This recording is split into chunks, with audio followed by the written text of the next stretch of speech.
Baseball is dead. Rest in peace. It's a Wednesday episode of the podcast, which means we're going to start off by doing a little check-in on the standings. Dallas, you might want to sit this one out, but we will be tagging you in just a little bit because one of the most exciting games that was played last night was in Oakland. Surprise! Hey, you know what? This podcast isn't all shitting on the Oakland A's. There was some exciting baseball being played there. Just a quick standings check-in on your Wednesday. The Tampa Bay Rays are still in first place in the American League East. But is anyone on the panel, does anyone have anything to say about the 20-9 Baltimore Orioles? The fact that the Baltimore Orioles are not double-digit losses yet, and we're at May 3rd. Does anyone have anything to say about the Orioles? I do. Yeah, well, please, by all means. I looked it up before we started. Not only are they 20-9 and 23, but this really goes back to last season. They're 68 and 44 since July 3rd of last year. That is the fifth best record in all of Major League Baseball since that point. The only teams they are trailing are the Dodgers, Braves, Astros, and Mets. The Baltimore Orioles have been the fifth best team in baseball for about 130 games. And I feel like I didn't realize that fully until about 45 minutes ago. Wasn't that when Adley came up? What's his record in the Major League Baseball? So they lost on the day that Adley came up, which I believe was May 21st. But since May 19th, because they won a couple of games before that, if you go back to May 19th, just a few days before Adley's call-up, the Baltimore Orioles are... loading. Adley is personally 83 and 59. 89 and 64. There you go. That's a 153 game sample. That's a 582 winning percentage. 89 and 64 in the American League. Only the Blue Jays and Astros have been better. It's crazy, man. Yeah.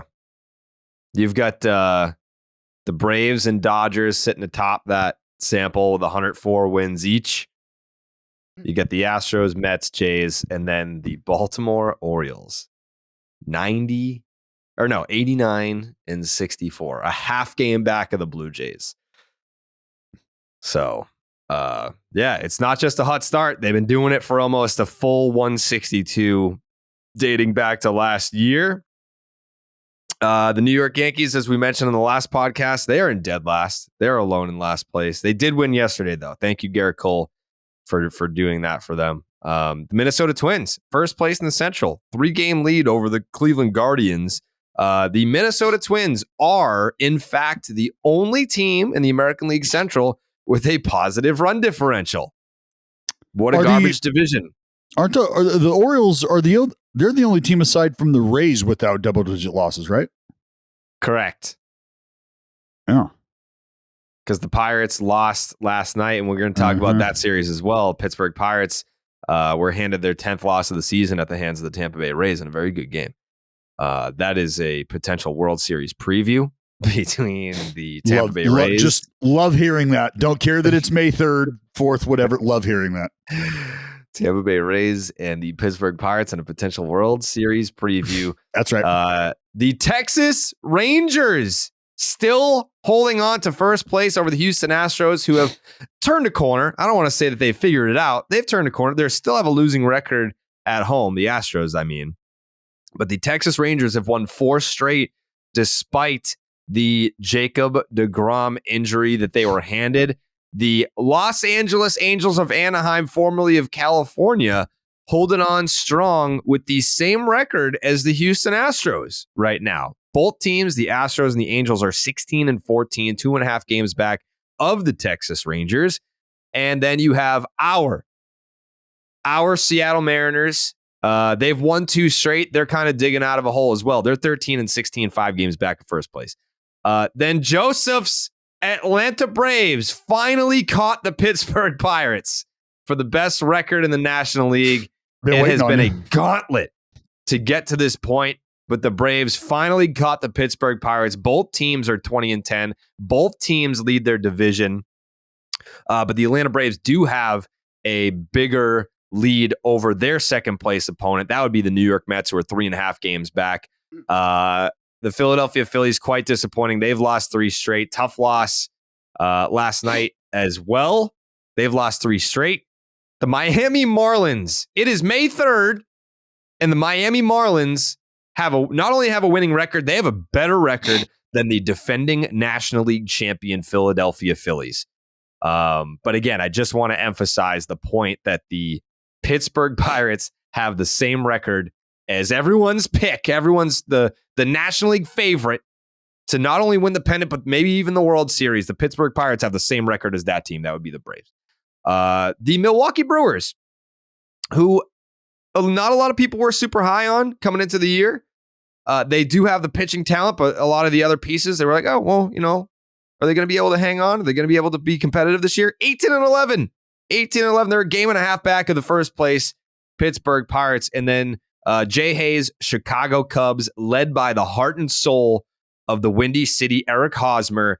They are 15-14, 4.5 games back with a plus 44 run differential. I will say that is important to note because you're a game over 500, but you are right there with the Pittsburgh Pirates in terms of run differential. Pittsburgh at plus 45, Chicago Cubs at plus 44, and then you have the abomination that is the St. Louis Cardinals. Jake, we got to open up, put that out today. We're opening up the phone lines for the Cardinal fans. I know that Dallas and Jay Hay feel like they oppose this. They're 10-20. They're 10-20. They've lost 4 straight. I said if they lost their series to the Dodgers over the weekend, that we would open up the phone lines. They got swept, and then they lost again. They've lost 4 straight. They have lost 8 out of their last 10. Open up the phone lines for the St. Louis Cardinals. And then, finally, in the National League West, you have the Los Angeles Dodgers, who have won 5 straight. A much-needed 5-game winning streak for the Dodgers to overtake the big bad Diamondbacks, who are 16-14, just a game and a half back. The super team, San Diego Padres, just a game over, still have a negative run differential, -9. The Giants are disappointing, and we don't need to talk about the Colorado Rockies. Gentlemen, are there any points that you would like to make about the Wednesday standings update as it stands today? I have some things. Nobody else wants to go. Please, Jay. Texas Rangers. That was one that jumped out to me, so I'm glad you brought that up. We talked about during the season or during the preseason pod, that like it was all kind of predicated on Jacob deGrom giving them 25 starts and that they'd improved their pitching, but it all still kind of rested on him. And like, I'm incredibly impressed with how their other pitchers that are not deGrom, including the ones that were there beforehand and the ones that they imported this offseason, have performed. 3.52 ERA out of their starting rotation this year. That is better. That is more than a run better than it was last year. 7th in ERA this year, 25th last year. And then some timely hitting as well. A 342 batting average with runners in scoring position for the Rangers this year. The next closest team in baseball is at 313. So good pitching, timely hitting. Little cliche, but that seems to be what's going on with the Rangers here. And that they're doing it with, an on-again, off-again deGrom, and mostly without their best offensive player in Corey Seager, to me, leaves a lot of optimism for what the rest of the season is going to look like too. Yeah. Thanks to the Boston Red Sox, you've got Martin Perez and Nathan Eovaldi have combined for a 3.20 ERA, a 2.83 FIP, 127 WHIP, and an 8.32 strikeouts per 9. Yeah, those two guys have logged 70 1/3 innings with a 3.20 ERA combined. I love Martin Perez too, because I feel like baseball is one of the few sports where you can look kind of dead in the water as where your career is going, and then you make a tweak, you change something about your approach, and all of a sudden you're locked in again. He's made 38 starts since the beginning of last season and has an ERA of 2.82. Like, that's over 230 innings. It's just crazy. He had not ever posted From 2014 to 21, his ERA was never below 4. And at age 31 and 32, he's just become a completely different pitcher. It's awesome. It's fascinating. Everybody should have a bull try to kill you, and then you should be able to kill that bull and then eat that bull. And I think there's a direct correlation between consuming his bull and being done with the bullshit. And he started fucking dicing people up. Wow. I see what you did. You see what I did there? You see what I he remember, did there? I think it was 2021, the end of the 21 season, and he got demoted to the Red Sox bullpen. And I remember how, like, I was having a conversation with him in the dugout and how disappointed he was. And I guess the big takeaway from that conversation was how much he still believed in himself. That, this was a guy that was like, fuck, man, like, I understand why the decision had to be made, but I know that I'm better than this type deal. And then on the other side with Nathan Eovaldi, his first 3 starts, he had a 6.32 ERA. Over his last 3 starts, 2.14 with a 189 FIP. So, and that includes the complete game shutout against the New York Yankees. So, yeah, I mean, you lose a guy like Jacob deGrom, but it's nice to have others in the rotation to fall back on. So I have a take. I have a take here. I think that the persistent looming of the question marks surrounding Jacob deGrom's health over the course of a season can wear on a pitching staff. Meaning, I don't know how my schedule is going to go because the conversation always sort of leads back to what if this other guy? What if this other guy? And how long do we continue to have that conversation before we move on, cut that guy out of our reality, as much as you don't like to say it, but then move on and focus on what we, the healthy group right here, are doing and how we, this healthy group, can continue to move forward. Because whether you like it or not, Nathan Eovaldi is going to have to continue to throw the ball that way. Andrew Heaney is going to have to throw the ball better. Guys are just inherently going to have to pitch better than they are right now. John Gray, gonna need a little more because you don't have deGrom. And if you continue to entertain the idea of the potentiality for him to return or what that looks like, I feel like we're spinning our wheels in the room, concerning ourselves with something that is of no impact positively to us. And again, it might be cold-hearted, but we need to move on from this. And we need to do that sooner rather than later. We can't have the emotion of whether or not deGrom's going to be a part of this. And we can't have that hold us hostage right now. We need to cut bait with that emotionally, focus on what the fuck we got going on, and move forward in that way. And Jake, when you're better and you're ready to roll with this in 25, then come aboard. But until then, until there's like, I don't want to see that happen to a team who a lot of people did not have at the top of this division when it came to dethroning the Houston Astros, right? There was conversations about what the Angels were looking like. There was conversations about what the Mariners were looking like. Jay Hay, I believe Jay Hay took the Texas Rangers. Is that true? I took the Astros to win the division. You took the Astros with me? All right, like an idiot. Yeah, I don't know if we're going to be idiots. Well, the Rangers have also yet to ask someone to make a start outside of their rotation to start the year. No one else has made a start for them besides Martin Perez, Jacob deGrom, Nathan Eovaldi, Andrew Heaney, and John Gray. And that is why I think it is so important to identify what the next move is going to be, or at least start to entertain the notion of moving on from this. Otherwise, what are we going to do? Like that's what I mean. Are we making a decision to plug a guy in based on, what if he throws well and he sticks and he performs, but then deGrom bounces back? And but what's the move? It's like, whoa, stop. What do you mean if deGrom bounces back? What are we doing? Why are you having that conversation? Why are you even letting that thought infiltrate how we are diagnosing the moves moving forward? That's what I don't want to happen. So when you only have 5 guys that have made starts for you, And now you're facing the very real possibility of not having a Cy Young Award caliber arm for the next 2 years. What's your play? Yeah.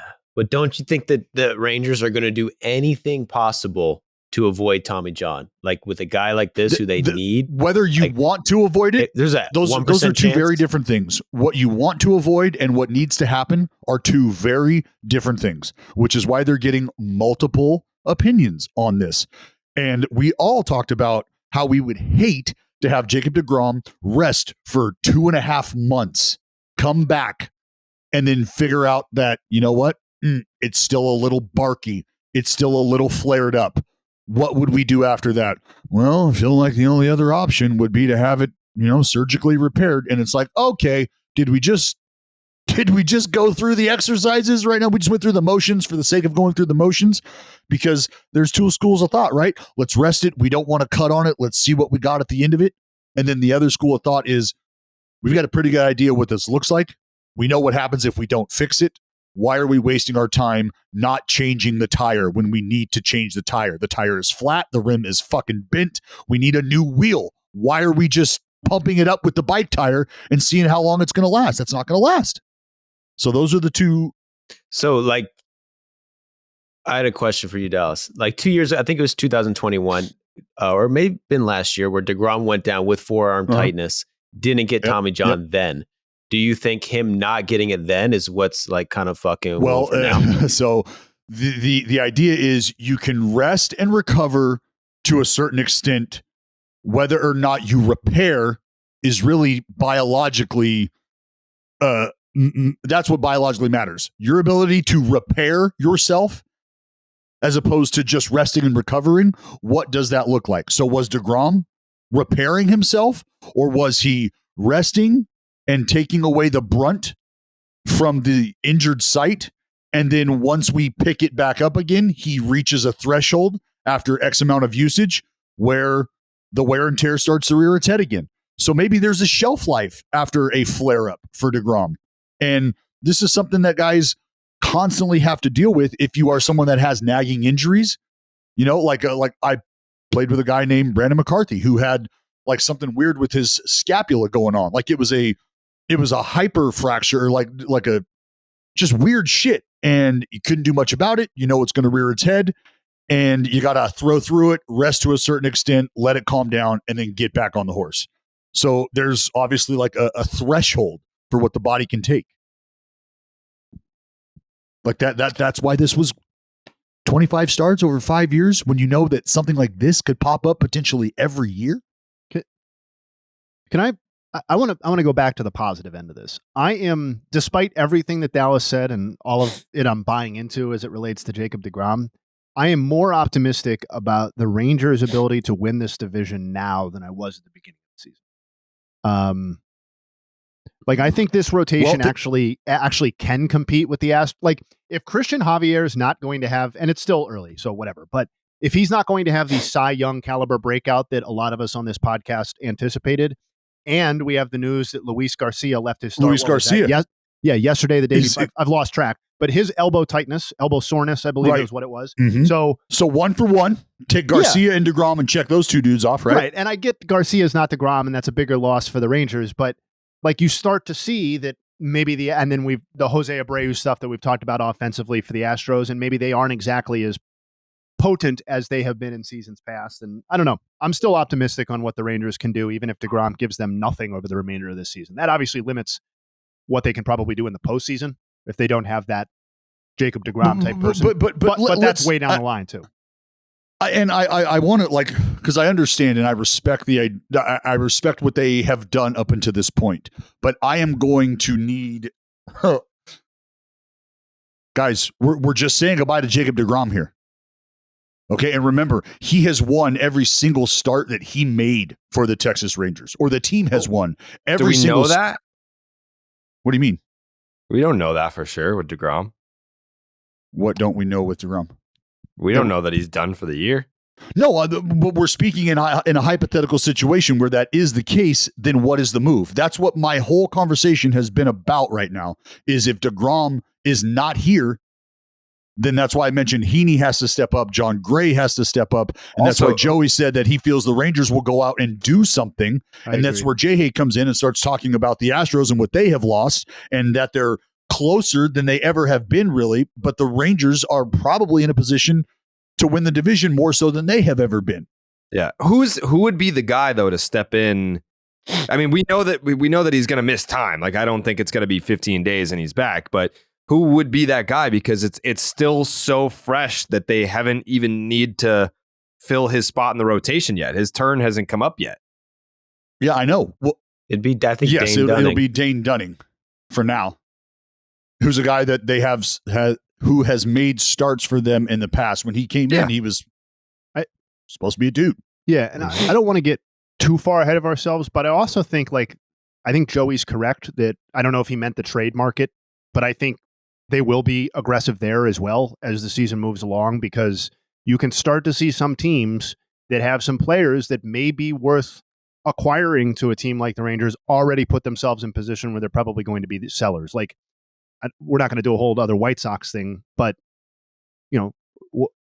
why wouldn't Lucas Giolito be made available if the White Sox are completely irrelevant this year? And I know he's been up and down, but you get him in a new environment, and maybe that looks a little different in Texas. And there are a few other teams that we could get into, but I expect them to be aggressive as well if DeGrom's missing serious time. Yeah. That right there is what would be interesting moving forward, as to how the Texas Rangers rectify a potential loss, an extended loss of Jacob DeGrom. Is that in-house, or do you make a move early? Well, I mean, they would have to be aggressive, because you don't I think, yes, they've spent a lot of money, but if you were to ask them, do you think that you are early? Like, if you're in contention this year for a division title, do you think that you're a little bit early as part of the plan? They would probably tell you candidly, yes. But if you're here, then you're here. Yeah. You go for it. So you don't spend all that money. Have a team that looks like they can maybe take advantage of a World Series hangover in Houston. It's like, all right, if we're early, then we're early. It is what it is. Let's go for it. So, yeah, I do expect the Rangers to be a player come trade deadline. But got a couple things that we got to hit on. But first, the baseball season's in full swing. Whether you're rooting for the home team or betting on your favorite player, DraftKings Sportsbook has got you covered for all this season's action. Right now, new customers can place a $5 bet and get $150 in bonus bets instantly. Plus, everyone can hit one out of the park with DraftKings stepped-up same-game parlays. Boost your winnings with each leg you add up to 100%. I just workshopped a parlay before we came on here and then was told that I can't use it because I picked Luis Arias to get a hit as part of it, but you can't. He's so fucking good against righties that the over under is 1.5 to get a hit. Jared, you're asking for people to overlook that the dude's almost hitting 500. Yeah. So I went Ohtani. You got to see. I watched him against the Braves yesterday. The guy was up there like he was playing the 1800s, looking around the field. Like, where should I hit this? Like, where should I aim the ball? Where are the defenders? And he's doing like Juan Soto shuffles. Like, the guy is like locked in. I've never seen Luis Arias have the swag he has right now. It's insane. So I went Luis Arias over 1.5 hits, because getting just a hit is so much of a guarantee, apparently. So over 1.5. Against a righty. Ohtani, 7+ strikeouts. And Cubs Nats, I did a nerfy because this is Shohei's 7th start, and he struck out at least 8 in all but 2, and one of those was the rain shortened game, or not shortened, but his outing was shortened because of rain in Boston. Luis Arias leads the majors, hitting .451 against righties with an 11-10 OPS. And Cubs Nats, Marcus Stroman has not allowed a first inning run this year. And he's going up against Jake Irvin for the Nats, who is making his big league debut. Swervin' Jake Irvin? Is that his? That's him. Join the big league action right now on DraftKings Sportsbook. Download the app, sign up with the promo code Jared, Jared. New customers can bet just $5 on any bet and get $150 in bonus bets instantly, only at the DraftKings Sportsbook with the promo code Jared. Joseph, you had a tweet last night that was very interesting in terms of the new rules and what the effects of the new rules, because I feel like that's what a lot of fans are kind of looking for, is like, all right, yeah, you introduce all these new rules, well, what are they actually doing? What does it mean? If you could run through those numbers for us, please. Yeah. Runs. This is the first 32 days of the season compared to last year. Runs are up 14%. Hits are up 9%. Average is up 15 points. Steals are up 54%. And games are 27 minutes shorter. Every bit of that screams action. Every bit of that. Every single bit of that. More runs, more base runners, more base stealing, all happening in a shorter amount of time. That is quite literally the definition of action-packed. Is it not? That's what we wanted. That's Is it what not? we wanted. That's Yeah. so. Do you, as a baseball fan, anyone can answer this? Do you, as a baseball fan, because the games are 27 minutes shorter, feel like you're being robbed of any baseball? No. And I answer that. I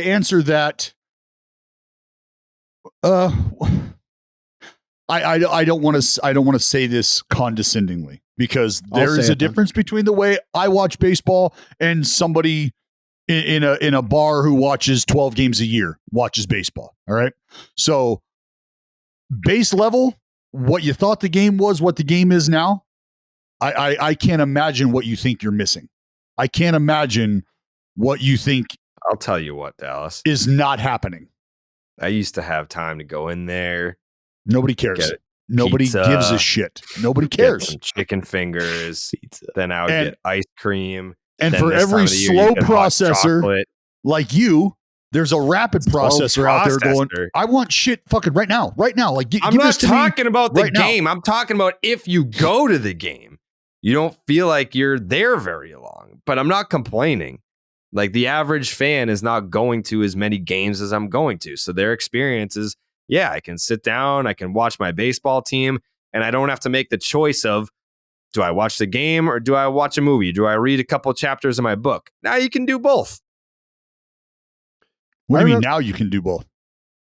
I remember one time I went to a game at Jacobs Field with my grandparents and my family, and we had dinner reservations, and my grandfather was so insistent on making the reservation on time that we left the game early, and then Cleveland hit a walk-off home run, and I heard the crowd scream from the parking lot that I missed. And you know what? If those rules had been in place back then I wouldn't have missed it, and we would have made our dinner reservation. I think it's great. I mean, tough to argue that. Tough to argue with it. I think it's great because if you make a post like this, like, you'll get a bunch of people saying what Jared just said, ironically, like they want to get pizza between innings, and it's fucking ruining the vibe in the stadium. But it's got to be like 95% approval rate if you polled every single person who goes to a major league game. Like, if you I still approve. I still approve. The experience is what has changed, and it's clearly because of the timing, and that's what people aren't used to. People who've like heard what a baseball game is supposed to be like, when they show up for the first time in-house, they're in awe, right? They're like, oh, wow, they're looking at everything going on. And then when the game starts, let's say the inning is started, and you get up and you're going to walk to the concession stand with this person who's going to a baseball game for the very first time. I'd be curious as to see where their attention is. Is their attention every 15 seconds turning to the field or trying to find a TV for the pitch? Or is their attention completely focused elsewhere, like just checking out the stands and getting something to eat, getting a drink or whatever? Because the idea is the younger folks that you're trying to attract, this is how they move. This is how they operate. They're more than okay with grabbing a bite to eat, catching a pitch, missing an at bat, getting back to the seat, because this is how they operate. This is how they process. Well, we're finding an intersection between those young people who want to move quickly and the young people who also like baseball, who are okay with hitting the brakes at certain times. If 2 hours and 45 minutes is not enough time for you inside of the stadium, I have a great solution. Show up for earlier. BP. Yeah. There you go. Take in some action when it's, kind of that tranquil, slow moving baseball environment that you love and I love sometimes too. Just go earlier. It's really that simple. Hey, it is really that simple. And I can't tell you how many parents have taken that very approach right there, because they're like, look, we're trying to find the sweet spot between, showing them what's going on during the game, before the game, stuff like that, getting an on-field experience if that's an opportunity that we have.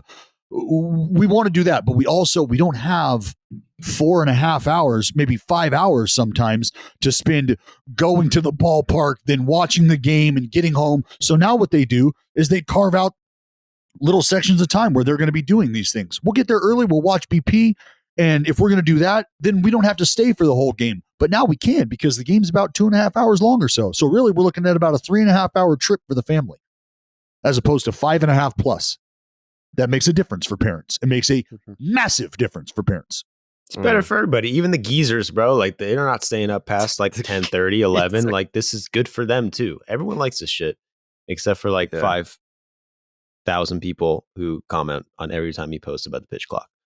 Other than those guys, I would just be really curious to hear, what baseball do you think you're missing out on? If you are watching baseball right now and thinking about the pitch clock and all of the things you are missing, that is on you, and you are doing that proactively. If you just, I cannot be convinced that people are tuning on baseball, watching it, and being like, God damn, that fucking pitch clock's screwing with my product.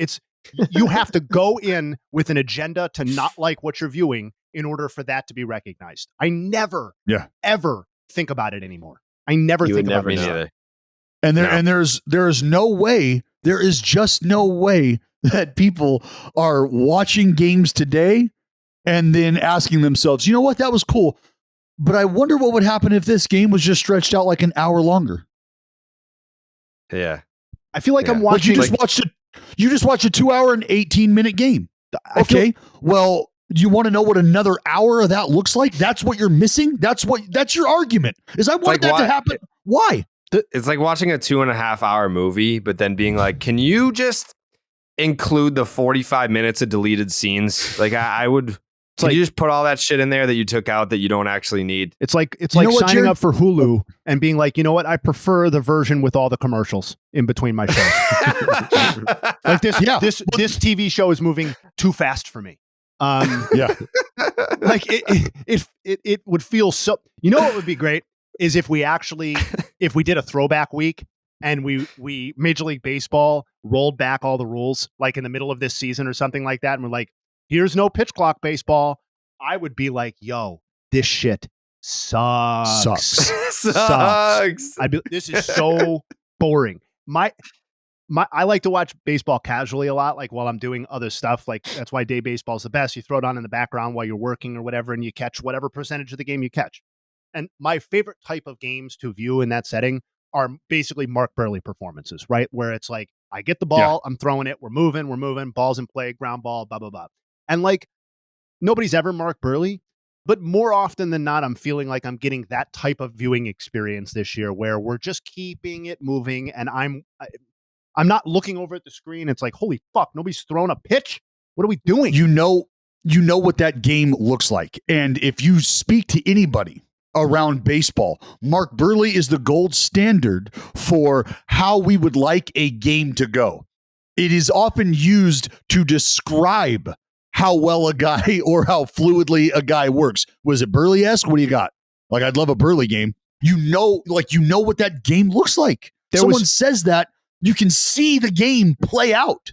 There was nobody in the world who was ever like, oh, yes, I get to watch Matsuzaka. Vicente Padilla. Yeah, I get to watch Dice K do his thing on the mound today. It's like, no, it's like that's watching fucking paint dry. I love Chris Bassett. You guys know this. Chris Bassett can be a human fucking rain delay. I love Bassett, but he is a slow, methodical worker. Love it to be picked up. Love. Congratulations to Major League Baseball and congratulations to Rob Manfred. They did it. They did it. He said Even to do it. Blind squirrel, finding a nut, etc., etc. He found multiple nuts. Go to the Hall of Runs Fame, are bro. up 14%. Hits are up 9%. Like, that's one of the biggest things, because I think a lot of people were talking about the pitch clock in spring training. And rightfully so. Like, it was the most, at the time, glaring difference. Now we don't notice it. But the biggest difference for me as a night-to-night baseball consumer is banning the shift. How many fucking times have I sat there being like, well, that wasn't a hit last year? Almost every night I'm saying that shit. And I mean, like, I get it. When you're watching your favorite team, you're like, wow, like, congrats to our nerds. We were positioned perfectly for that line drive right up the middle. Like, we had a guy right there, and now it's an out, and like, that's another out closer to victory if we have a lead. But if you're a baseball fan just watching the game, obviously you want to see guys get hits. Like, it is a breath of fresh air. Like, I feel like I was being strangled for years, and finally they have let off the pressure on my throat so I can just breathe and enjoy baseball the way that you grew up watching, where it's like, yeah, he hit the ball hard to the left side and it shot through. You have two guys, they both dove for it. They couldn't get to it because they were positioned where they were supposed to be positioned, instead of just like having this fucking sheet where it's like, if you stand right here, like, and that was a big thing too, like the athleticism. We're seeing shortstops go into the hole and be able to dive for balls into left field and then get up and make the throw to first base. That shit's exciting, instead of just being fucking standing right where you're supposed to be, because that's what the data says. And you just scoop it up and you throw it over. Like, I don't know. And there's I'm a big elements proponent of the shift being there's banned. elements to this game too that if you watch, when you watch younger guys who are well adept to the pitch timer, and I mean as a pitcher, as a hitter, and a base runner, when you've got a group of young players all together on the field that have been under this umbrella of rules, the game looks a little different too. Because now, like last night, I'm watching Bryce Miller, who's making his major league debut. I'm watching him and Estuary Ruiz basically fuck with each other on the mound, and Ruiz at second base, because they're utilizing the pitch timer. Bryce Miller's taking it all the way down. Then he comes set early and he's holding for 9, 8, 7, 6, 5, 4. And there's just jockeying going on. So the cat and mouse game is revived and is showing itself in different ways. This is a little inside baseball, but I do think it's interesting that these ideas, right? The idea that the game needed to inject some of this stuff is not new, right? We've been basically having this conversation either together or separately for 10, 15 years.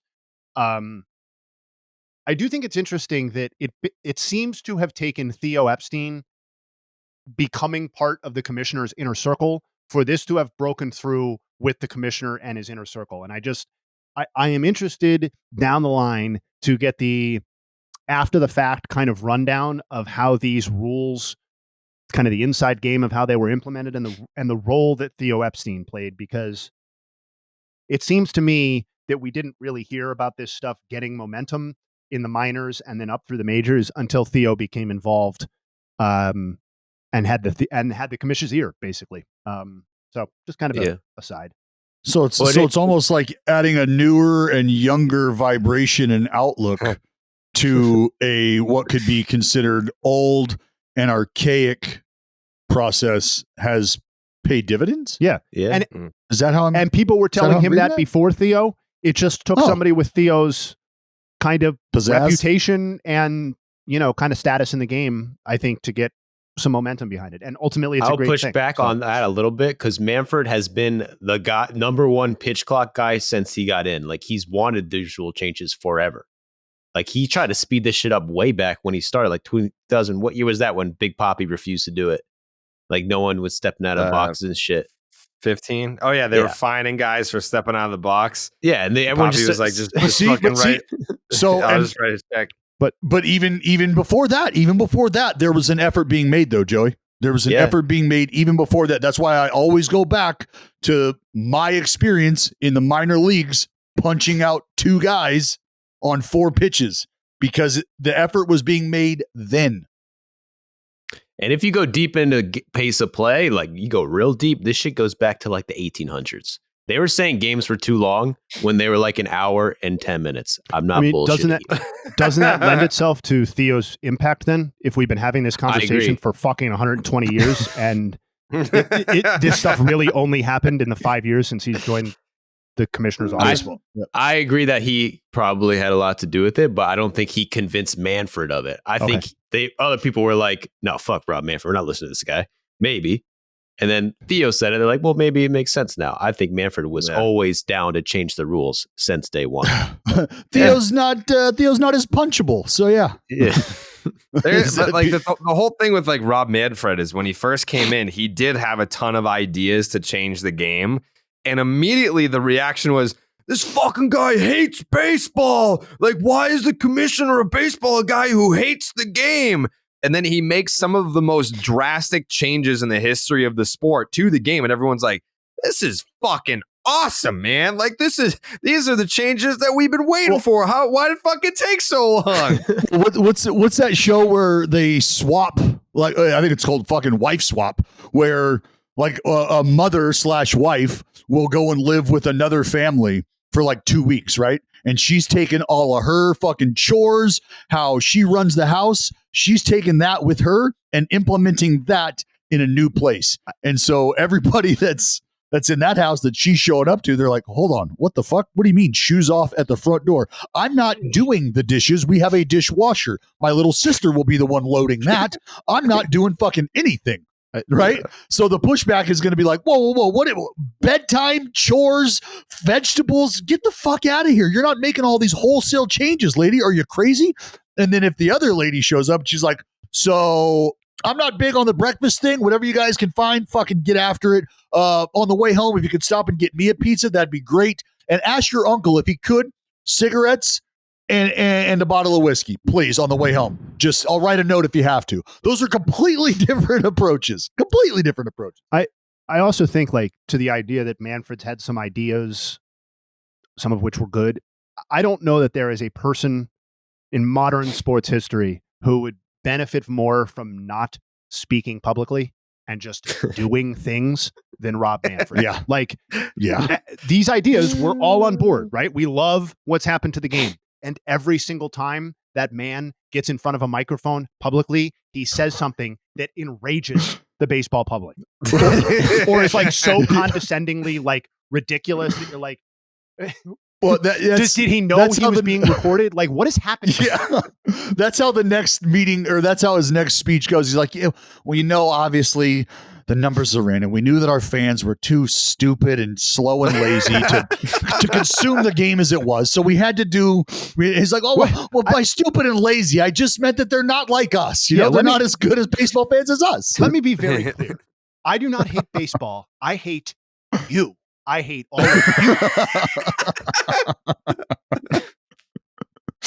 Good times. And don't worry, they're still playing for the piece of metal. I've had a lot of really good bosses in my career. Yeah. Good hashtag New Orleans. God. Fucking piece of metal. I always forget about that. Hashtag lack of Phil. Last night, Dallas, you got a front row seat to the Miller Bowl, where you had Mason Miller in his third big league start throw 7 no-hit innings with 4 walks, 6 strikeouts, and was removed from the game at 100 pitches. And then on the other side, for the Seattle Mariners, you had Bryce Miller making his big league debut. He goes 6 innings, 2 hits, 1 earned run, 10 strikeouts in the middle of a Oakland monsoon. What were your impressions from last night's Miller off? Well, we knew coming into the game that we were obviously going to be seeing high octane stuff on both sides. Both guys feature dazzling fastballs, 100-mile-an-hour potential, sliders as well. Bryce Miller is a guy who was working with a curveball, but then decided, you know what? Maybe it's better just two different sliders, one with vert, maybe one with more sweep. Sprinkles a changeup here and there, but getting into the saddle, I was very excited because you think about young guys, high velocity, going to see the fastball. Do teams start to try to jump on that early? Do they let a young guy try to establish his ability to throw strikes? And what happened for Bryce Miller was he was getting ahead of guys, and if he was falling behind early, he did a great job of getting himself back into the count, but he was around the strike zone a lot with a lot of frequency. There wasn't egregious misses. So the A's lineup did not have the ability to eliminate pitches. They didn't have the ability to just hunt one spot or one pitch because he was spinning it. He was throwing the ball very well, Bryce Miller. And obviously on the other side, Mason Miller, I'm clearly familiar with him. So I've kind of come to expect already these types of performances, this type of anticipation with him on the mound, because this is the kind of shit we have seen from Mason Miller, even in the minor leagues, like the command, the control of all of his pitches. And that's where the 4 walks, because I said it on air as the inning started. The century mark is what you're looking for. He's going to be going hitter to hitter here. And if he can continue to buy himself outs, that's what's going to happen. I don't see him going beyond the 100 pitch mark. And that is exactly how it unfolded. But he did that without giving up a single solitary hit. Not one. Mm-hmm. Not one. But it was the 4 walks. How would you grade their outings? 7 innings, no hits, 4 walks compared to, what was it, 6 1/3 with 10 punchies in your big league debut? Mm-hmm. 6 innings even. 6 innings, 2 hits, 1 earney, 10 strikeouts. Yeah. I mean, that's for him. Obviously, his team ends up winning the baseball game. I mean, that's all great. They're playing the A's, so take the winning out of it. That's all great. It's still very important. You still, as a starting pitcher, need to give your team a chance to do that, to win the baseball games. Which is ironic because there's that meme that was going around the internet. I wasn't even going to bring it up, but since you walked me into it, since Bryce Harper got his Tommy John surgery and returned, the A's did not have a starting pitcher record a win during the duration of that entire process. Yeah, it's not a big deal. Did you see that? I'm sure you saw that. Pitcher wins are overrated, baby. Yeah, they are. Yeah, I agree.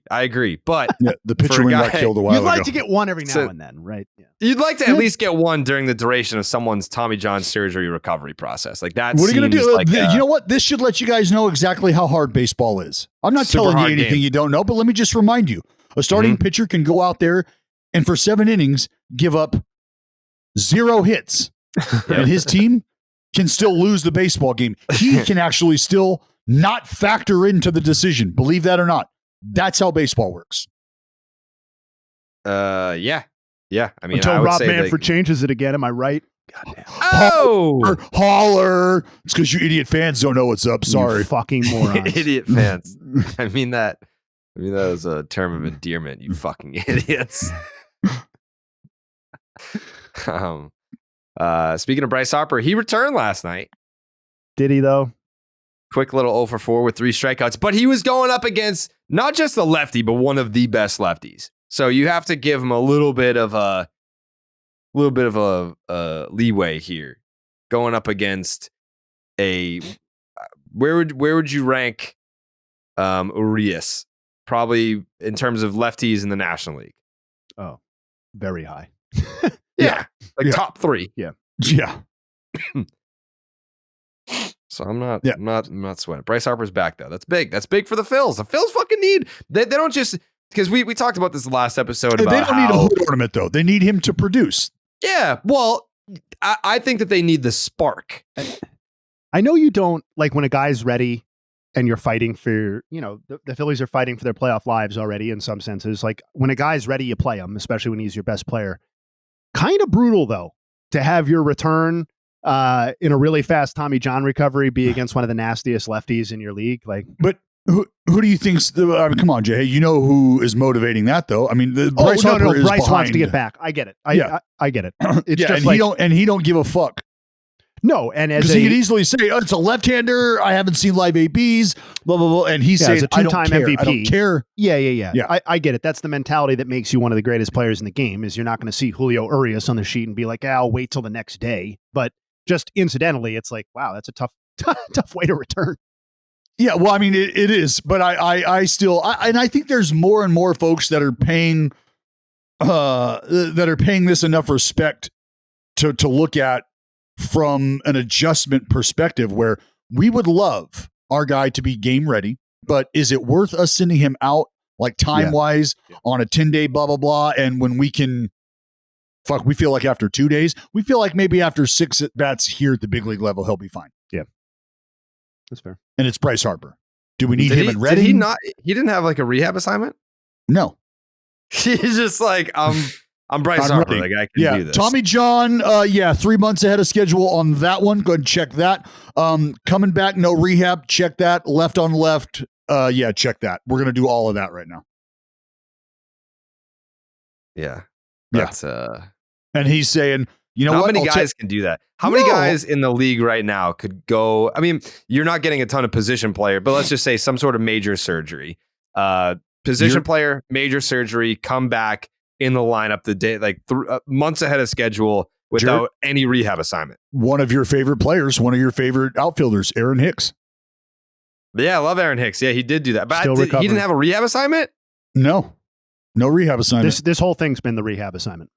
Well, Aaron Hicks, there was no minor league season, so he couldn't have. Well, hey, I'm just the facts are facts, Jared. That's a technicality. Facts are facts. Did you see Aaron Hicks? They were doing the roll call at Yankee Stadium, and he just didn't give a fuck. He's so done. He hates it. There's only like 8 more years on that deal. Oh man, I feel for the guy, but I don't.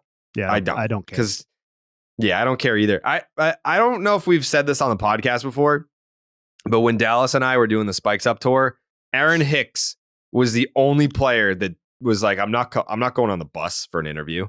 Like, dude, you're fucking Aaron Hicks. First of all, we don't need Aaron Hicks. Like, we just want to at least have some sort of Yankee representation so that the Yankee fans. We already had Luke Voit. Like, we were more than good. This was the year after, I believe. Oh. I think Voit was 19. This was 20. Oh. And like Hicks was like, I'm not going on the bus. Like, all right, then don't fucking come on the bus. Fuck you then.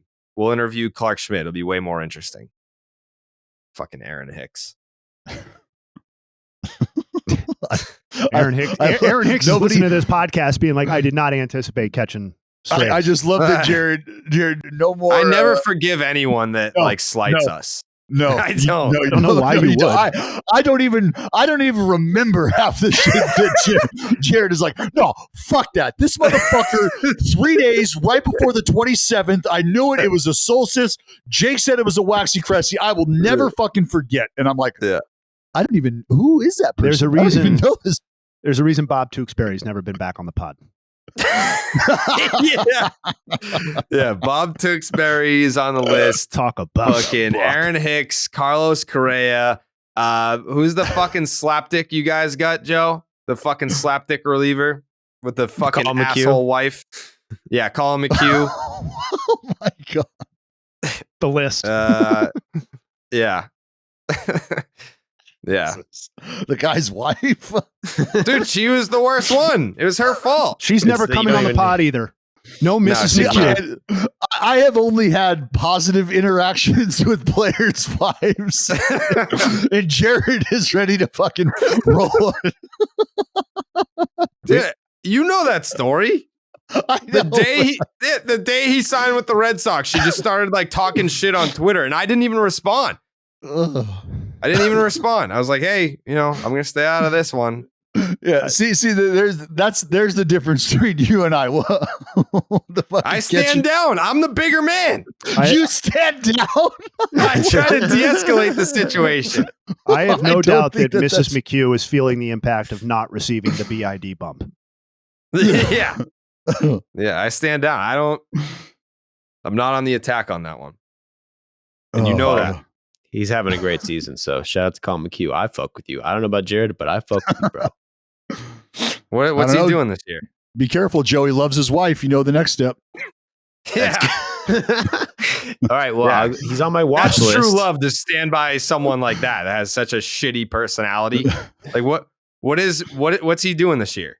He's having a good year. He's got like a 2-something ERA on the IL for a week or two, 10-day, but he's back. He's pitching well. Yeah, I'm happy for you guys. Good job.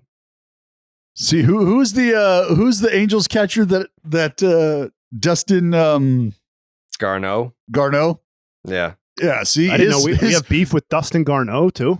No. Dallas See, does. No, Dallas, don't even. Dallas does not have beef with Jay, Dustin this Garneau. is crazy that he's trying to walk this back. I don't even remember what the beef was about because I was just in shock at what I was witnessing. So like there was I think Dustin thought that it was like a faux beef, like a for show beef type deal. So it's during the 2020 playoffs, right? 2020 playoffs. We're doing these streams. We're bringing in guests, big names. Tristan McKenzie comes on, and we got Kevin Youkilis making appearances. Josh Donaldson, MVPs galore, and Dallas brings in Dustin Garneau, who I don't think realized what he was walking into. He thought he was in a playful beef. No. Dallas just fucking undresses this guy. God, that's not in front of God and everyone. Is like, and you know what? You know, and I've said this before on the podcast. You know, Dallas is pissed off at you when he calls you my friend. If he calls you my friend, you're not his friend.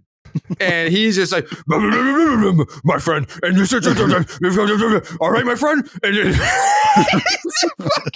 just like absolutely goes in on this dude. Did not give him a chance to rebuttal, and then boots him out of the stream, and that was it. And everyone is just looking at each other like, what do we just witness?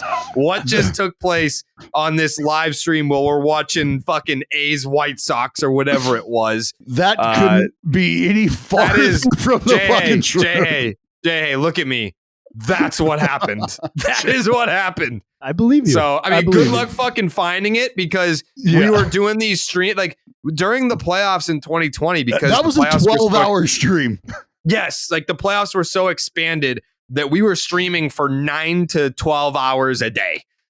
So good luck trying to find it. It's out there somewhere, I think, unless it was erased by the former company that just like erased everything that we've ever did. Instead of like being smart and keeping those videos on the channel so that they would get views and help the channel, they wiped everything we've ever done off the channel.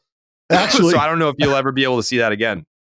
Actually, I just saw. Did you see a video that we were tagged in? No. It's of a Bryce Harper interview. Oh, yeah. So someone said that was ours. It's not. It's the one that he did with the Philly people. I thought it could. It's not. It wasn't ours. No, because he was a different background, right? Yeah, he had longer hair then, too. But the point there, Jay Hay, was none of that is true. That is all completely false. Oh, Dallas. And if Dustin... You are full of fucking shit, dude. And if Dustin Garneau and I lived in the same neighborhood, there's a good chance... there's a good chance we'd be having dinner together. You know, there's a good chance we'd be cracking beers together. Sounds like somebody we need on the pod. Yeah, I'd love to have him on. Maybe he remembers it differently than I do. I don't know. Dustin, if you're listening, who knows? Hit up Jake. Yeah.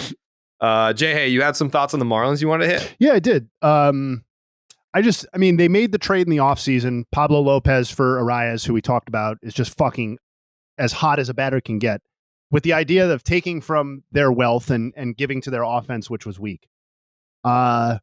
I think it's time to sound the alarms that despite Luis Arias doing literally everything that he could possibly do, their offense still sucks. 99 runs scored, which is the fewest in the National League. They have not scored double-digit runs once yet this season. And I think the part I'm interested in is really one dude, and it's Jazz Chisholm, because like this was supposed to be the foundational offensive player on this team. He looked like he was experiencing like the full-on breakout before he went down injured last season. We talked about how MLB The Show made, kind of like a preemptive investment in putting him on the cover. And like, he's just having a really, really bad season right now. A few numbers that I want to toss out at you guys. 35% strikeout rate overall. He's 8 of 60 with 31 strikeouts against non-fastballs. So basically, he's not anything with any spin or break on it. He's not hitting this year at all. And his ground ball rate's 55%, and it was 39% last year. Launch angles all off and shit. I was not optimistic about the Marlins to start the year, even if Arias had a good year, and he's having a great year. And I just think like this almost feels like you traded a pitcher to just kind of like throw a penny into like this vast ocean of water that's just not going to make a difference for you offensively. I don't know where the Marlins go, I guess is the point. Do they have anybody hitting within 150 points of Luis Arias? I don't believe so. I had this up. Hold on. I want to say their highest OPS other than his like low 800s. It's really bad. Well, Yuli Gurriel's batting 302. Really bad. He's only played 15 games, but Yuli's doing all right. Other than that, so then let's look at it this way: is the highest the highest OPS on the team, other than Arias, is Yuli Gurriel at 804. He's 235 points lower than Arias. Get away from the OPS. Is there anybody that is slugging higher than Arias is average? No, the closest in slugging is Jorge Soler. Jorge Soler is going to 444. I'm sorry. Higher than his average. I'm sorry. There are a couple of people. Hampson, Yuli Gurriel, and Jorge Soler are all slugging about the same as Arias' batting average. Well, technically, so the answer to the question is only Jorge Soler has a slugging percentage that's higher than Arias' average. Among qualified guys, yes, correct. Yep. Yes, he's hitting 435. Soler's slug is 444. That's wild. But he's hitting 212. Holy shit. My God. That's a great way to look at it. Yeah. I'm telling you, like the OPS and stuff, that's great. But when you got a dude doing that, and Jay, the only reason my mind even went there is because you were like, he's doing everything. He's doing everything. And I've also been kind of entertained by his OPS specifically because he's not the power guy, right? This dude's not going to pump fucking 25, 30 out of the ballpark, but he's got an OPS right now sitting north of 1,000.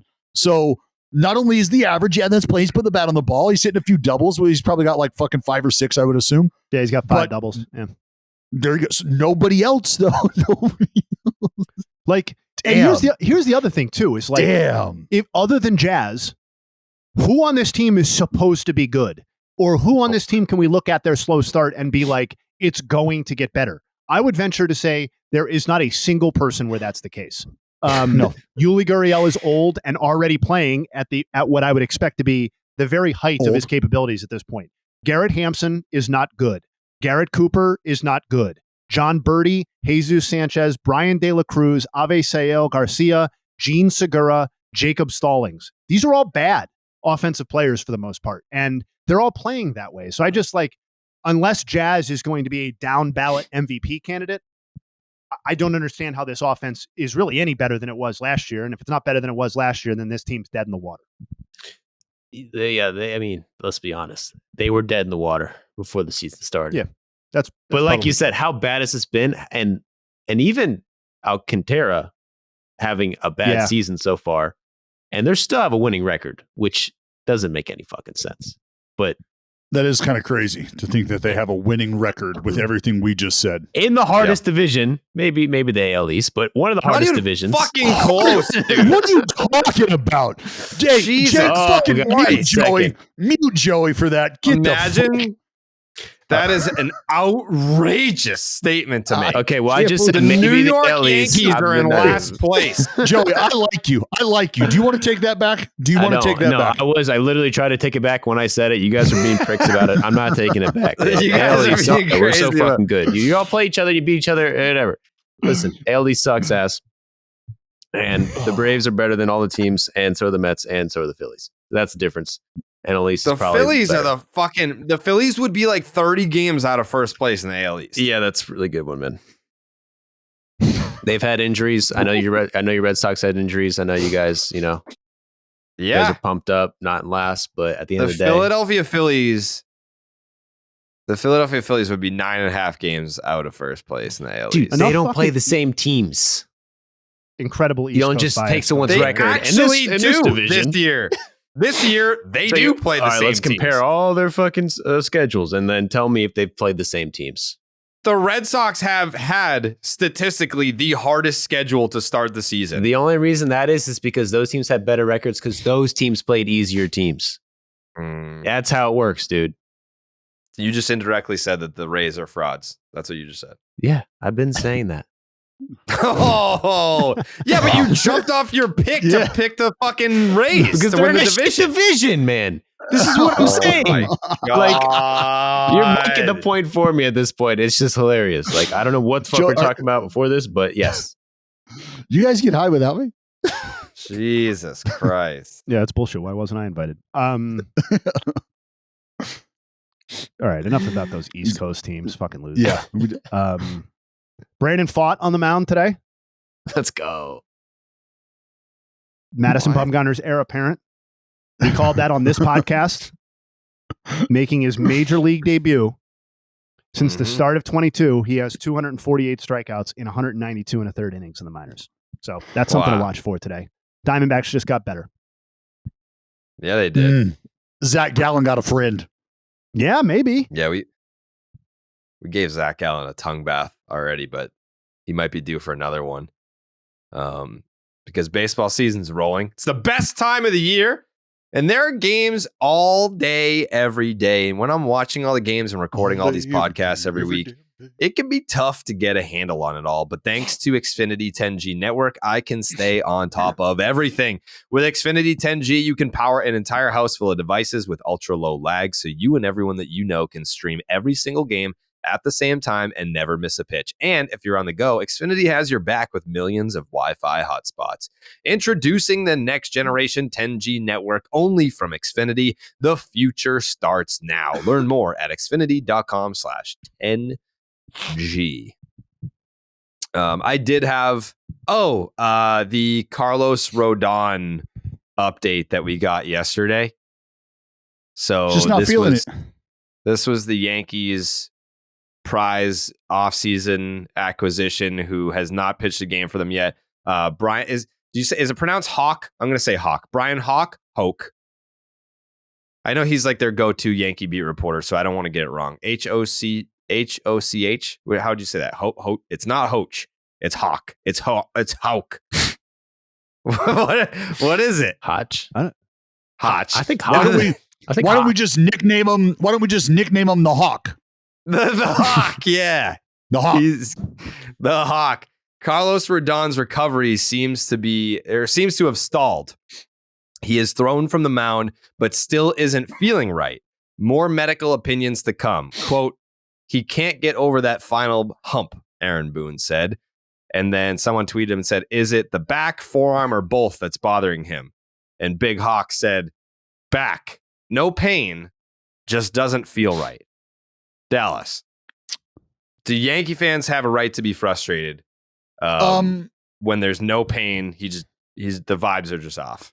Yes, from a fan perspective, yes, they have a right to be frustrated because from a fan, you're hearing, all right, it doesn't hurt, but you can't pitch.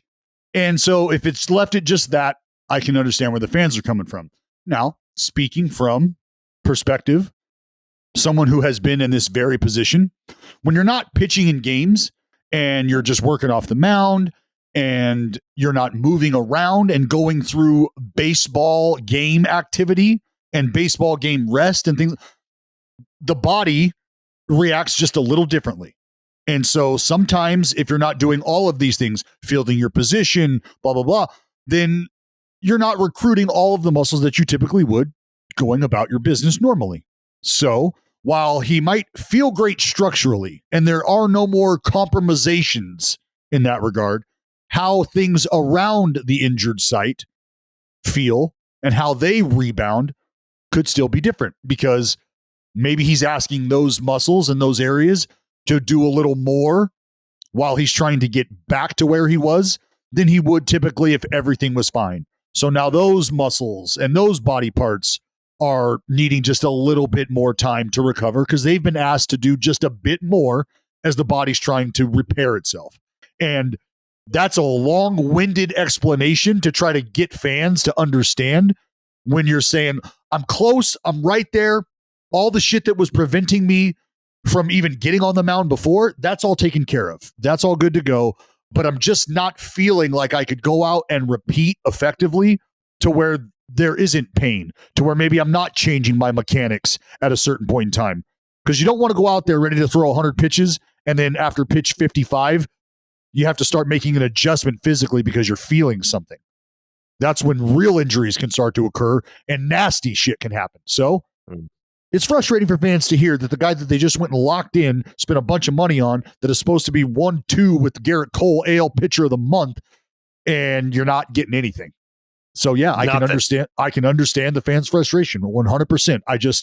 I can also understand where the athlete is at in perspective. You know, I was bouncing back, ready to break my rehab camp from extended and go pitch in games. And what happened to me on the fucking bullpen mound, my fucking groin popped. So not only could I not finish, I couldn't make that. I was done. Nobody wants to hear that shit, but that's the reality. Yeah, you can just call it what it is. He doesn't give a shit. He doesn't want to. I guess that's. You don't give a fuck. He got his bag and he's like, thanks a lot, but you fucking losers made me shave my beard, and I don't want to walk around with a clean shaven face. I'm like, hey, have you guys taken note? You guys are in last. I'm not rushing back to play for a last place team. You kidding me? That's an interesting point, Jared. And like, I know a lot of Yankees players have been getting injured lately. Like, are there any other guys you think have done that same thing? Stanton. Yeah, he's like, I only play for good teams. He's like, I won an MVP. This is not a season that's worth like investing my health, put my life on the line out there for a last place team. I'm good. Cole's probably going to be the next guy. Sure. Like Cole's probably going to be like, why would I waste these bullets when I could do this for like a winner, for a contender? So I don't know. We'll see. He had a good start. It was an okay start. I mean, you give up a couple runs to the Guardians. That's pretty fucking pathetic. But no offense, Jay, but not the best. Naylor drove in a couple there last night. The guards actually had Cole on the ropes multiple times last night. They had bases loaded. They had a couple guys on like earlier, like second, third inning, whatever it was. Like there were a few opportunities where they really could have got to Cole and he pitched his way out of it. So credit to that fucking loser. Wow. That's my fucking son. Yeah. That was something. Jay, hey, did you have a fucking, what'd you start to talk to me about? What's that now? What were we talking about before the pod? Yeah. Didn't we have a little Shane Bieber? Oh, yeah. Well, are we done? Is that I don't want to. I was just gonna quickly mention the Rays Pirates game. As like maybe it's a little tongue in cheek of a World Series preview, but they are the two best teams in each respective league to start the year going head to head. That's just a fact, Jay Hay. These are the two best teams in each respective league going head to head in this series. And it was a very Rays game. It was the Rays causing havoc on the base paths, forcing the Pittsburgh Pirates to make perfect throws, tagging up from third base on shallow fly balls and scoring for sacrifice flies. You had the the impromptu Harold Ramirez home run just out of nowhere. Like the Rays have to hit at least one home run every single game. You never know who's going to do it. But yeah, no, it was your prototypical Tampa Bay Rays victory. So we'll see how the rest of the series goes. But that first game was as advertised. No sweat. No sweat. It's a great I am, by the way, speaking of no It's sweat, I'm putting out my my MLB no sweat bet. It's you get a bonus back if your first bet loses, and I am going with Luis Arias to get over 1.5 hits. Like I feel like you can't just bet him to get a hit. Like you have to bet 2. So respect. Fuck, you know. All right, we'll see. Anyways, you guys had some Shane Bieber thoughts. Yeah, so Biebs is on the bump today for those fighting Guardians. And I just I know that Dallas and I did this last time, so I want to toss out a few stats at everybody, whoever wants to get in on this. But just some insane stats for Bieber over the last couple of years, all of them alarming as far as I can tell. Four-seamer, velocity's down 3.1 miles an hour from 2020. His whiff rate on that pitch over that same span has gone from 25% to just under 6%. If we look at the curveball, his whiff rate has been cut in half since 2020 from 52% to 24%, and his usage of the pitch has gone from 31% to 10%. So he's almost mothballed the changeup, which used to be a huge swing and miss pitch for him. His overall whiff rate, regardless of pitch, has gone from 42% to 21%, so literally in half. And then I know two of the things Dallas is going to ask me about. Zone contact rate has gone from... No, I was just... Yeah, go. I don't mean to cut you off. Please. I don't mean to cut you off, but hearing all of these things, and you're right, like that's going to be one of my things. This is just... I would venture to guess that the O swing rate, O swing, down. Z swing, I'm guessing up. O contact, I'm guessing up. Well, I don't know how much because I don't know what it was like early, but I'm guessing that's probably up, if not the highest in his career. Zone contact would also probably be up. Overall contact rate is probably going to be up. So zone contact rate has gone from 77% to 87%.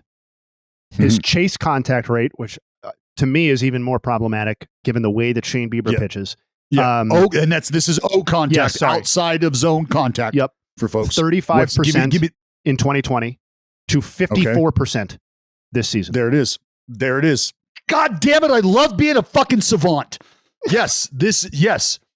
Oh, I could go. Fastball deception, being able to change eye level, the bender being the out pitch, not having the depth, not having the hair on it. So now guys aren't afraid of it. They don't have to guard for the 93 plus. They can start to sit on pitches because they're not fear. Okay, go ahead. No, that's basically it. And the overall chase rate is down. So not only is he getting batters to swing out of the zone less frequently, when they are doing that, they're making contact on the pitches much more frequently, which is, Bieber is a precise guy, right? He's dotting, but then the whole idea of him was to get the batter to chase the pitch out of the zone. That's what made him so devastating in 20 and 21. And they're A, not doing that, and they're B, when they are going out of the zone, they're hitting him at about twice the rate they used to. I will say this. I understand the velocity concerns. I think anytime anybody's flirting with, mid nines, and then that starts to take a dip, I think you naturally start to ask questions. Hey, what's going on? But I'll say this. Does it appear that Shane Bieber has forgotten how to pitch without his stuff? No. I feel like Shane Bieber's pretty good at getting out still. I think I feel like Shane Bieber's really fucking good at getting out still. So I always, and this is, if I'm being completely honest and open, and this comes from a place of being a shit slinging lefty who wants to tell you, fuck you and your swing and miss. I'm sure that's sexy and that's great, but you can still get outs in the big leagues without it, you asshole, is what I want to say to people. But I understand why they would want velocity. But there needs to be some stock And there needs to be some understanding that should this be just a little blip in the radar? And I get it. It's been a few years of consistent velocity drop, but you're also watching this dude learn how to, understand how to, and in real time apply lessons learned on how to, all right, not necessarily focus on missing the bat. I just need to start missing the barrel. And if I can do that, I can still be really fucking good. And it takes a huge set of nuts to be able to go out there and do that. Because there's guys who pitch with much better stuff that if you ask them, do you want to go out there with Shane Bieber stuff right now? They'd go, no, I'm not into fucking lining up for a firing squad. No, I don't want to do that. And Shane Bieber's going, buddy, if I had your shit, I don't know that I'd lose another fucking Cy Young conversation. And there needs to be stock put into that because he's learning how to get outs in a very different way. And when we talk about evolving, we talk about getting to the big leagues. That's great.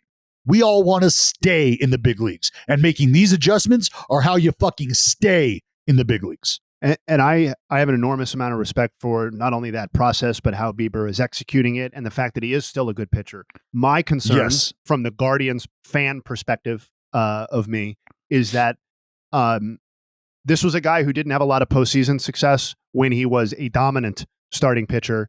And for the Guardians to win the World Series, which is what I would like to see in my lifetime, even if the odds of that in any given year are pretty low, it was always predicated on Shane Bieber being an ace that could drive them through the postseason. And if he's not that guy anymore, and he's a guy who's learning how to pitch differently, but there's no way that we can argue that he's more effective than he used to be, then that to me is just a little bit disappointing because it further kind of narrows the window or the path for the Guardians to compete at a really, really high level. So that's just kind of my fandom perspective on it too, now that we did the numbers. But yeah, thank you, Dallas.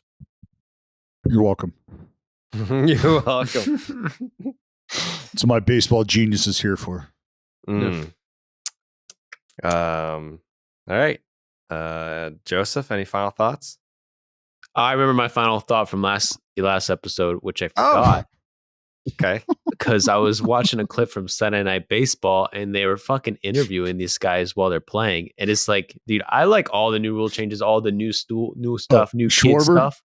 Was it Schwarber? I don't even remember who it was, but like they got to stop doing that shit. It's terrible. It's so annoying. It's only good if they fuck up, which they pretend like they don't want to happen.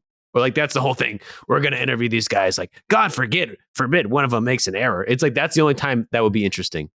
So you're just interviewing these people and they have to do their stupid interviews where they just say like, yeah, we're playing really good and you got to come out every day and try your hardest. And it's boring as fuck.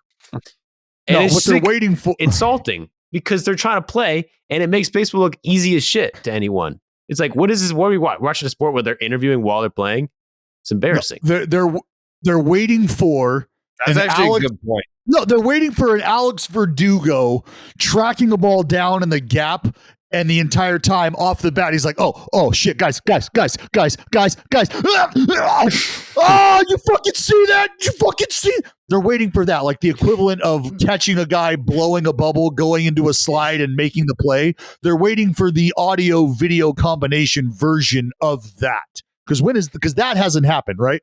No. And that would be awesome. Not that I can remember, but I think Anthony Rizzo chasing down Freddie when he's yelling at him. Frederick. But was that an interview or that was just mic'd up? Like I love them. That was just mic'd up. That was just mic'd up. But yeah. Like come up every time. The interview is just annoying, man. That's what they're after. Because it's all the same questions framed, maybe slightly differently. Yeah. They're never cool. And even the in dugout interviews, like during the games, like at times, like they can be like when they asked Bryce Harper, like what he's told whoever the tip pitching, that was cool. But like 90% of the time, it's an umpire or a manager who doesn't want to talk to him, and it's boring as shit. And it's embarrassing. So just stop doing that. You heard it here. Jay, any final thoughts? Yeah, I have a final thought. Two of them, actually. The Colorado Rockies, who fashioned themselves contenders for the 20th straight season, have 14 batters who have received at least 20 plate appearances for them this year. 11 of those 14 are replacement level or below. So good stuff there.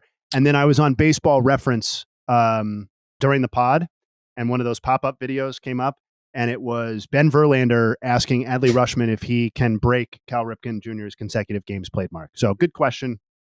Really relevant and timely. That's my final thought. You think he could do it, Jay? Hey, what do you think, man? I don't know. Let's check back in 20 years. What do you say? What do you say? Holy shit. Oh, shit. Did that really Also, happen? the dude's a fucking catcher. So I'm going to say no. That's right. Did that really happen? He didn't really do that, did he? No, that happened. He asked him that? Mm-hmm. Yeah. Uh-huh. Come on. It was a very so I didn't listen. Like he was joking, right? Like he wasn't laughing. I don't know if Ben laughs or not, but maybe it was tongue in cheek. Yeah. I don't know. Bad question though. Adley's a sport for answering.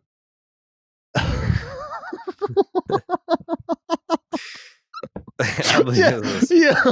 Like you don't ask a catcher if he's going to play 2 weeks in a row. What? Yeah, I don't know.